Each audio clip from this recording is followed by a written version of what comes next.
Hello my friends and welcome back. Thank you very much for being with me again.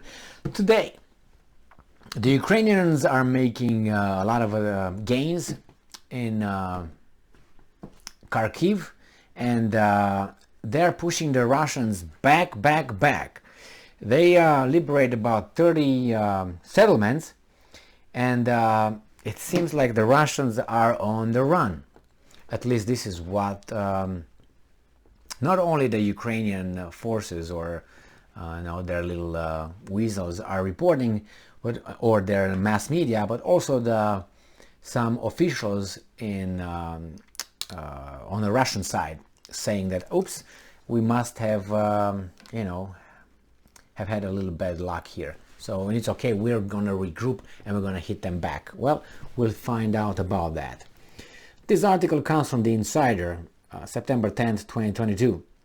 Russia makes a major retreat to, quote-unquote, regroup after Ukrainian forces carried out a very sharp and rapid advance that could lead to a collapse in Russians' positions. These are very serious allegations and piece of information come from The Insider. Must be balanced, right? Ukrainian forces have advanced into Russian-held territory in the Kharkiv region. Zelensky said forces captured more than 30 settlements in that region. That's a lot. Russia retreated from the region on Saturday, according to Russia's defense ministry. Russia has retreated from the Kharkiv region as Ukrainian forces have recaptured previously Russian-held territory in one of its fastest advances in months, several outlets reported. And then a Russian-installed regional official said Ukraine's advance was, and I'm quoting, very sharp and rapid, end quote. Reuters reported, in order to achieve the goals of the special military operation, a decision was made to regroup troops in the areas of Balaklia and Izium in order to build up efforts in the Donetsk direction. What? The Russian military statement said, the Washington Post reported. What do you mean? So, in order to enforce this location, you give them that? Is that how it works? You can't hold on to this because you're afraid you're going to lose there, or what's going on here? Or you let these guys advance, right? And then you go behind them? Is that what it is? Like, for instance, we remember when it was the Blitzkrieg and the Germans bypassed the Maginot, the French line, north-south, that the French built, thinking that the next war is going to be a trench war, and they built a whole fantastic infrastructure with tunnels, and a good one. It's still there. You can go and visit it.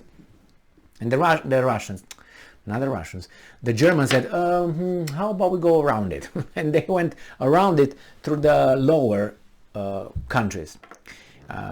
Belgium, Netherlands, blah, blah. So they avoided it. And they were so fast in their advance that they had to stop and wait for the reinforcement and ammunition, all the auxiliary troops or secondary troops to catch up with them, because it was if you go too fast, you go like a spear. If you go too fast, then it's going to be like a line from this. You're going to be like this, and then they can break behind you, and then all this remains alone somewhere. In what are we going to do? So they can encircle you over there. So that's probably they let them come in fast and furious, and then they go behind and they encircle them, and that's it. I don't know. Who knows? We're going to find out, right? I don't think they just said, we're going to take it from here and we're going to use it here. We're going to give you that and we're going to take this. Is that how it works? Okay, what's the next move? We don't know it yet. And if you're doing this, that means you're incapable of holding on. You need the reinforcement there. For what reason? The guys are attacking you and you can't hold on? If they don't have a plan doing that, and this is just a weasel move to let the guys come and then cut the back, then that means they're weak. What else can be? You tell me. You just move out of Izium just like that, and I'm quoting, the enemy is being delayed as much as possible. but several settlements have already come under the control of Ukrainian armed forces formations. End quote. Vitaly Ganchev, head of the Russian-backed administration in the Kharkiv region, said on state television, Reuters reported. You know what I'm surprised? When the Ukrainians were losing territory and so on, I haven't heard this kind of statements from the Ukrainian armed forces or any official. Now, there was a fact that the Russians gained land and territory, right?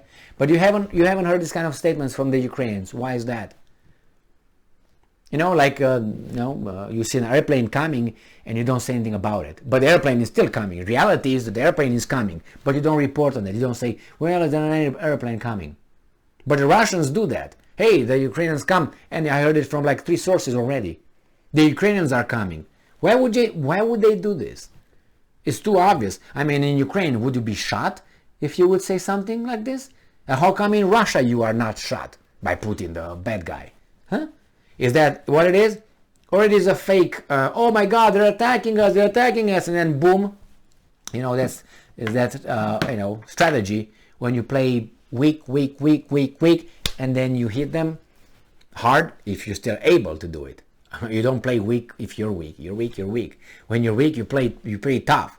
When you're tough, you can afford showing weakness, and they throw everything on you, and then you smash them right there because they show their position and their capabilities. Could that be? I don't know. We'll find out. The thing is that these guys make these statements too easily without anybody saying shush, or the Ukrainians did not admit anything like that. Or I haven't heard. The New York Times reported that Ukrainian forces were recapturing cities in the Kharkiv region. The Times, citing military analysts and pro-Kremlin bloggers, reported that the advance shows Ukraine reaching closer to capturing Izium, a key Russian military stronghold. They already did it. I made a video on that a minute ago. The Russians flew and the Ukrainians got in the town, I think, unopposed. Natalia Popova, an advisor to the head of the Kharkiv Regional Council, told the Times that Ukraine has recaptured the town of Kupiansk. In a video address, Ukrainian. President of Ukraine said Ukrainian forces liberated and took control of more than 30 settlements in Kharkiv region. And I'm quoting again, in some of the villages of the region, actions to check and secure the territories continue. We are gradually taking new settlements under our control. We are returning the Ukrainian flag and protection to our people everywhere. What do you mean you're our people? Those people didn't want to be with you in the first place. What are you talking about? They want to separate. Remember? Hello? So you don't get, those are not your people actually.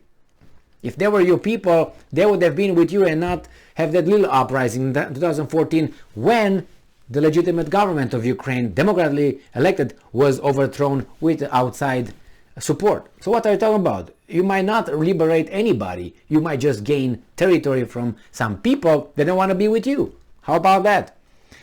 All right. Reuters reported that rail lines between Russia and eastern Ukraine converge in Kupiansk. Ukraine's rapid advance has disrupted Russia's main logistic route and could trap thousands of Russian troops. CNN reported that Russia is reinforcing embattled military units in response to Ukraine's advance. Like they didn't know that these guys are focusing, troops over there. If they didn't, that's bad intel. The strong advance could signal a shift in the war, Reuters reported. The Institute for the Study of War, not trustworthy. A Washington-based think tank estimated that on Friday, Ukrainian forces have removed Russian forces from 2,500 square kilometers, or about 965 square miles of land in the Kharkiv region. Yesterday, they had 1,000 square kilometers, and now they have 2,500 square kilometers. Oh my God, this is kind of like shaky. I tell you a story, short one. When I was in that beautiful country called Romania, under the communist system, they were claiming that the production of wheat and corn and this and steel and everything was so great at one point that surpassed the United States' production. Do you understand that? We knew this were lying. Why? Each year they had to say, well, we did it better than last year. And then next year, we did it better than last year. So by doing this, in about 5 years, all these lies got so big that the whole production was bigger than the United States in steel, in corn, if you can believe that, wheat. I mean, I don't know. Romania had a good agrarian territory over there. They can use, and they used it. But to tell me that they produced steel and this and that, I mean, we were like scoffing, because we knew how the things, how in the hell? So the same here, they lie so big that they don't know what they're talking about. You can't believe those guys, those lies. Yesterday it was 870 something. Zelensky said, no, it was 780 something square kilometers. Zelensky said, oh, we got 1,000. That was yesterday.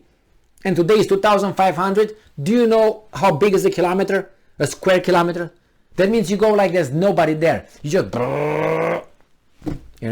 maybe it is like that. I don't know. But to me, it reminds me of those lies done by the communists. I'm like, you know what?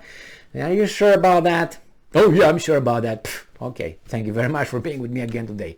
Stay strong, stay smart, look for the truth, and be just. See you next time.